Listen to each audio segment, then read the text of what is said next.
Hey guys, it's Eric. I wanted to just talk to you about being a local driver as an owner operator. I believe you can I don't believe, I know that you can do really well as an owner operator and being home every night. And if you are willing to occasionally be gone, like one night, once in a while, here and there, every other week or something like that, you can really do well. With if you can mix local and regional together, which I don't personally do, but I know that if you did do that, that would even be better. But so yeah, I feel like some good advice on it is to, if you're looking to be an owner operator, the way that I would go about doing it is, if you're gonna like lease on to somebody, I would lease on to somebody that's got some variety. It's not going to be your traditional dry van stuff. I wouldn't lease on to someone that just does containers. I would lease on to like more of like a tanker division or a flatbedding company or car hauling, more niche stuff. So what I do is I kind of do, everyone thinks it's construction, but it's not. I do end dumping. That's my main gig. And basically it's transporting commodities in bulk, basically. But so I do sand and gravel. I mean, I've hauled corn before. I could haul fertilizer. I've never done that. But fertilizer, frac sand, tire shreds. I mean, so much stuff like pet coke, stuff that I don't even know what it is, a lot of it, but a lot of different things I'm not even mentioning because I just can't remember. So that's my main thing. I focus on that, but then I also have a car hauler because what I try to do is I try to find something that's busy all the time so that I can roll all the time. And so my main industry is unfortunately seasonal.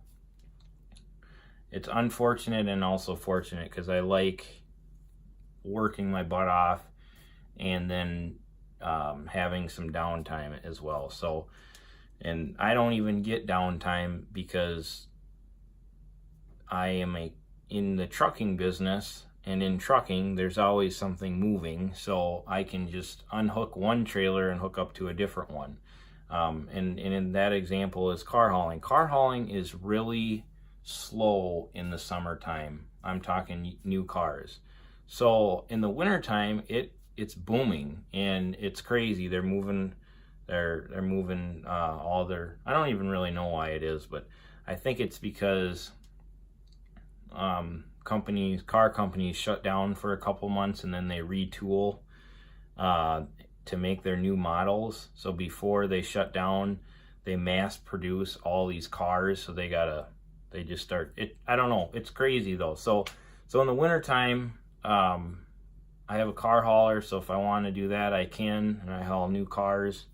I haven't done that in 2 years because I've built up my business enough where I usually have a lot of stuff going on and I don't need to do that. But when I first got started, I needed that extra income because I didn't have a big enough Rolodex to stay as busy as I am right now. But I still have the car hauler. I still use it. I actually have rented it out before and done all sorts of interesting things to make money with it. So my advice is, if you're going to be an owner operator and you're not going to run your own authority, is to lease on to someone that, I mean, if you're hauling fuel, you're going to have work all the time. If you're hauling flatbed, you're going to have work all the time.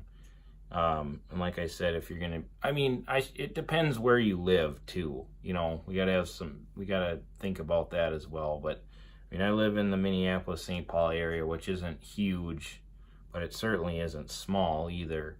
And in my area, there's enough going on.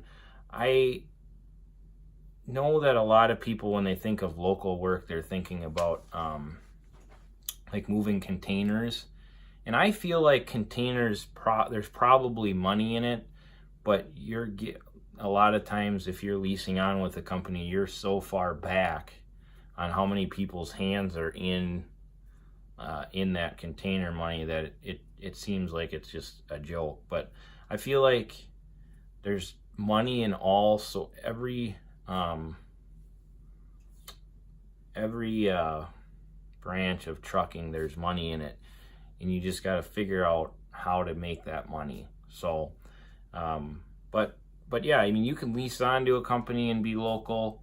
You can run your own authority and be local, and you can even a lot of times you can even run a Y plate, and I think that's, you know, where you just stay in your state and you can go like 15 miles in another state. I mean, if you are smack dab in the middle of a state and there's a huge metropolitan area there's no reason you can't just run a Y plate. And yeah, so when I got started, I didn't even have my authority. I had a Y plate, you know, so I had my own DOT numbers and everything, but I didn't have the authority to go in other states.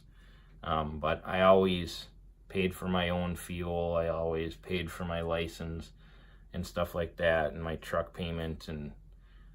And then when I started, I used someone else's trailer, and then I got into wanting my own trailer, and then having people pull my trailers and work on my jobs. But everyone's got to start somewhere, and if you're just starting, again, I can't stress this enough, find a company that can keep you running year round, because you're going to need that.